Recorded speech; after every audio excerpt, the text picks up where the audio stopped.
জাতীয় বাজেট 2025-26 অবহেলিতরা কি পাচ্ছেন এমন আলোচনায় অংশ নেন বিভিন্ন শ্রেণী পেশার মানুষ। বাজেটে অপ্রাপ্তির ফর্দ এবং হতাশার কথা তুলে ধরেন নিম্ন আয়ের মানুষ।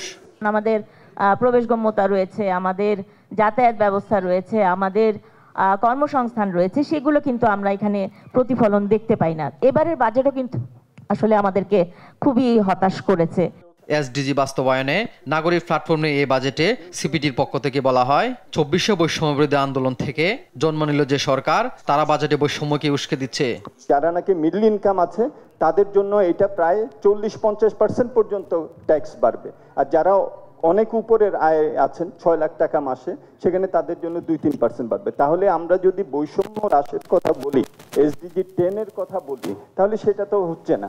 ব্যবসায়ী প্রতিনিধি হিসেবে বিজিএমইএ সভাপতি বলেন, বাজেটে দরিদ্ররা অবহেলিতই থাকলো, অথচ সরকারি কর্মকর্তাদের বেতন বাড়ানো হয়। সরকারি কর্মকর্তাদের বেতন বাড়ানো হবে 10 থেকে 15%। কেন? মনে হচ্ছে তো ওনারাই সবচেয়ে বেশি অবহেলিত। তো এই জায়গা থেকে আমাদের বেরিয়ে আসতে হবে। এই বাজেট চেতনা ও সংস্কারের বৈপরীত্য বলেন অর্থনীতিবিদ দেবপ্রিয় ভট্টাচার্য। পিছিয়ে পড়া মানুষের পক্ষে সেই পদক্ষেপগুলো গেছে বলে আমাদের মনে হয়নি। এবং চতুর্থত যে ইস্যুটা আসবে সেটা হলো যে এইটার বাস্তবায়ন করার ক্ষেত্রে যে জবাবদিহিতা, স্বচ্ছতা ইত্যাদির বিষয়, সেটার ক্ষেত্রেও সম্পৃক্ততা আমরা খুবই কম দেখতে পাচ্ছি। সামগ্রিক জনগোষ্ঠীর প্রত্যাশা অনুযায়ী বাজেট হয়নি বলেন ডক্টর দেবপ্রিয়।